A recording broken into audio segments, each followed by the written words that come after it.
احوال و آثار اقبال، چند پہلو، ڈاکٹر محمد باقر۔ تیرے آزاد بندوں کی نہ یہ دنیا نہ وہ دنیا، یہاں مرنے کی پابندی وہاں جینے کی پابندی۔ انسان اپنے اشرف المخلوقات ہونے پر نازاں ہے۔ خدا اس کی تخلیق کو کار نادر سمجھتا ہے اور اپنے تخلیق کردہ شاہکار کے سامنے کتاب فطرت کے ورق یکے بعد دیگرے الٹ کر اسے بیر و پر حکمراں کر رہا ہے۔ یہی آدم ہے سلطان بحر و بر کا، کہوں کیا ماجرا اس بے بصر کا۔ علامہ اقبال کا ایمان ہے کہ روز اول سے اللہ تعالیٰ نے انسان کو بے پناہ طاقتیں عطا کی ہیں۔ اگر وہ ان طاقتوں سے کام لینے کی صلاحیت پیدا کر لے تو مخلوقات میں اس کا رتبہ سب سے بلند اور عرفہ تسلیم کیا جائے، یعنی کسی سے مانگتا نہیں۔ اللہ کا سو شکر کہ پروانہ نہیں میں، دریوزہ گر آتش بیگانہ نہیں میں۔ نیت کے لحاظ سے ستیزہ کاری کی شکل ہی کیوں نہ اختیار کر لے۔ تن بے روح سے بیزار حق، خدائے زندہ زندوں کا خدا ہے۔ علامہ اقبال کے نزدیک جدید تہذیب کی حقیقت شعبدے بازی کے سوا کچھ بھی نہیں۔ تہذیب نوری کارگاہ شیشہ گراں ہے، آداب جنوں شاعر مشرق کو سکھا دو۔ ہندوستان کے بالعموم اور مسلمانوں کے بالخصوص بدبختی کا راز اسی ایک حقیقت میں پنہاں ہے کہ انہیں صحیح قسم کے بہت کم قائدین میسر آئے۔ پیر حرم کو دیکھا ہے میں نے، کردار بے سوس گفتار واہی۔ ہمارے فلسفی اور ملا کی بے مصرف زندگی پر بھی ایک تان مارا ہے انہوں نے۔ نہ فلسفی سے نہ ملا سے ہے غرض مجھ کو، یہ دل کی موت وہ اندیشہ و نظر کا فساد۔ ایک طنز ہے، مجھ کو تو سکھا دی ہے افرنگ نے زندیقی، اس دور کے ملا ہیں کیوں ننگ مسلمانی۔ قوموں کے عروج و زوال کی داستان بالعموم مورخوں کے زیر بحث رہی ہے۔ ان تمام باکمال فنکاروں کا مشترک نظریہ یہ رہا ہے کہ مادی حالات کے بہتر یا بدتر ہونے کی وجہ سے کسی قوم نے بالترتیب عروج یا زوال حاصل کیا ہے۔ کبھی کبھی تو یوں بھی ہوا کہ افق تاریخ پر ایسی شخصیتیں نمودار ہوئیں جن کے عروج کی داستان نے اقوام عالم کو محدود عرصے کے لیے محو حیرت بنا دیا، لیکن بہت ہی جلد زوال نے ان کا تعاقب کیا تو دنیا کا ایک کثیر گویا طبقہ ان پر لعن طعن کرنے لگا۔ ماضی قریب میں نپولین، ہٹلر اور مسولینی کا نام اسی فہرست سے پیش کیا جاتا ہے جن کے ساتھ یہ سلوک ہوا۔ مسلمانوں کی اپنی تاریخ بھی آج تک کچھ اسی انداز میں لکھی جاتی رہی ہے، کیونکہ عروج و زوال کو جانچنے اور پرکھنے کا معیار مادی کامیابی ہی سمجھا جاتا رہا ہے۔ لیکن دنیا اسلام میں اقبال پہلا مفکر ہے جس نے مورخوں شاعروں کے مسئلہ اصول اور نظریات کے خلاف امتوں کی عروج و زوال کو بالعموم اور ملت اسلامیہ کی تقدیر کی ساخت کو بالخصوص خدا اندیشی اور حق پرستی سے متعلق کیا ہے۔ ان کے نزدیک مادی وسائل اور دنیاوی حیثیت کی بھی کچھ اہمیت ہے، اور مادی وسائل میں وہ علم و فن کو ایک خاص درجہ دیتے ہیں۔ زندگی کچھ اور شے ہے، علم ہے کچھ اور شے۔ زندگی سوز جگر ہے، علم ہے کچھ اور شے۔ علم میں دولت بھی ہے، قدرت بھی ہے، لذت بھی ہے۔ ایک مشکل ہے کہ ہاتھ آتا نہیں اپنا سراغ۔ وہ علم نہیں زہر ہے اعرار کے حق میں، جس علم کا حاصل ہے جہاں میں دو کفے جو۔ امت کے روایات میں کھو جانے اور ناخوب کو خوب بنا لینے کے بعد سیاسی فضا میں جعفر و صادق کثرت سے پیدا ہونے لگتے ہیں، اور تقدیر امت ایک ایسی کروٹ لیتی ہے جو بظاہر تو نہایت خوشنما نظر آتی ہے، لیکن دراصل یہ زوال کا آغاز ہے۔ اقبال کی ممنون احسان ہے کہ انہوں نے اسلامی اتحاد کے تصور کو ایک نئی زندگی، ایک نئی تاب و تواں اور نئی حرارت اور قوت عطا کی۔ یہ انہی کے حیات افروز افکار کا نتیجہ تھا کہ مملکت پاکستان کا قیام ظہور میں آیا، اقبال کے افکار محض حکیمانہ نظریات تک محدود نہیں، وہ افراد ملت کی مادی ترقی اور نشو و نما کے بھی قائل تھے جتنے وہ انسانی خودی کی تہذیب و ترقی میں یقین رکھتے تھے۔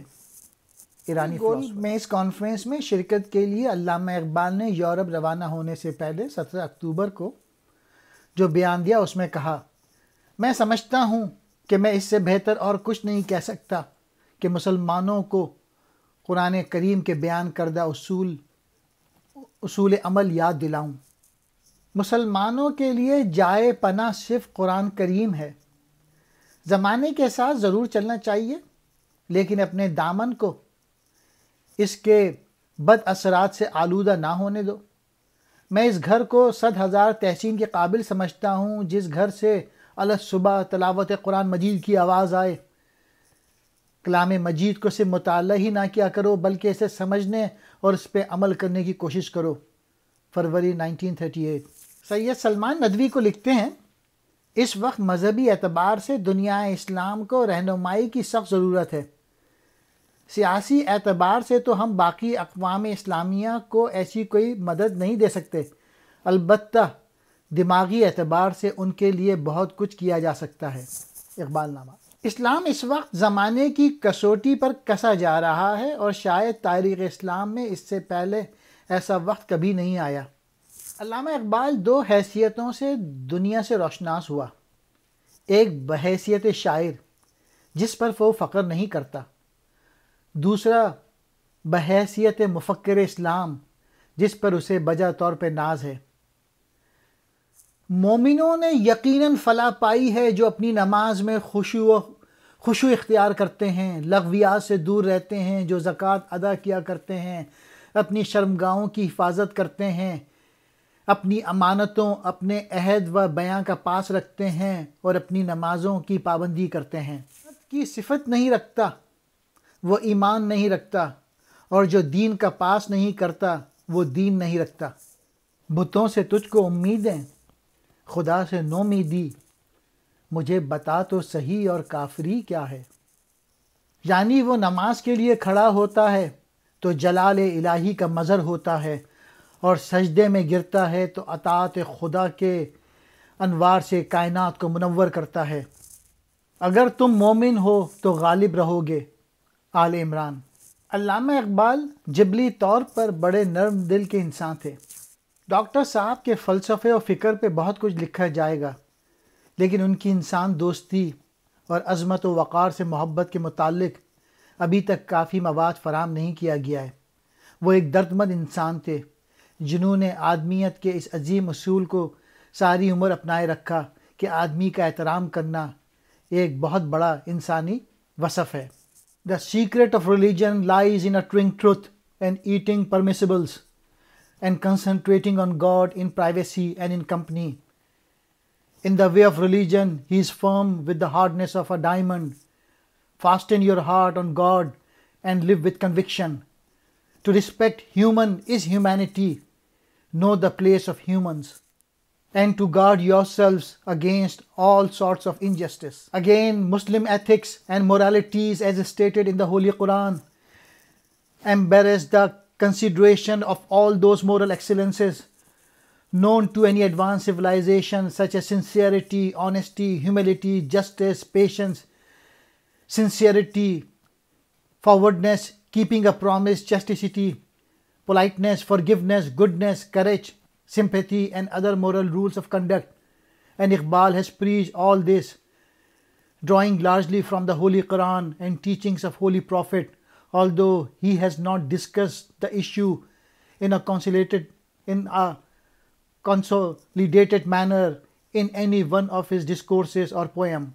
About worldly status, he possesses no slave, and he is not slave to anybody. Man is a free, responsible being. He is a maker of his destiny. His salvation is his own business. There is no mediator between God and man. God is the birthright of every man. The Quran, therefore, while it looks upon Jesus Christ as the Spirit of God, strongly protests against the Christian doctrines of redemption, as well as the doctrines of infallible visible head of the church, doctrine which proceed about the assumption of the insufficiency of human personality and tend to create in a man a sense of dependence, which is regarded by Islam as a force obstructing the ethical progress of man. He clarifies the Quran is a book which emphasizes deed rather than idea. We must not forget, says Iqbal, that what is called science is not a single systematic view of reality. It is a mass of sectional view of reality, fragments of total experiences which don't seem to fit together. Thus religion, which demands the whole of reality and for this reason occupies a central place in any synthesis of all the data of human experiences, has no reason to be afraid of any sectional view of reality. If you want to live as a Muslim, you can't do it without following the Quran. Religion holds out the prospect of nothing less than a direct vision of reality. Science grabs reality in piecemeal. Religion grabs it in wholeness.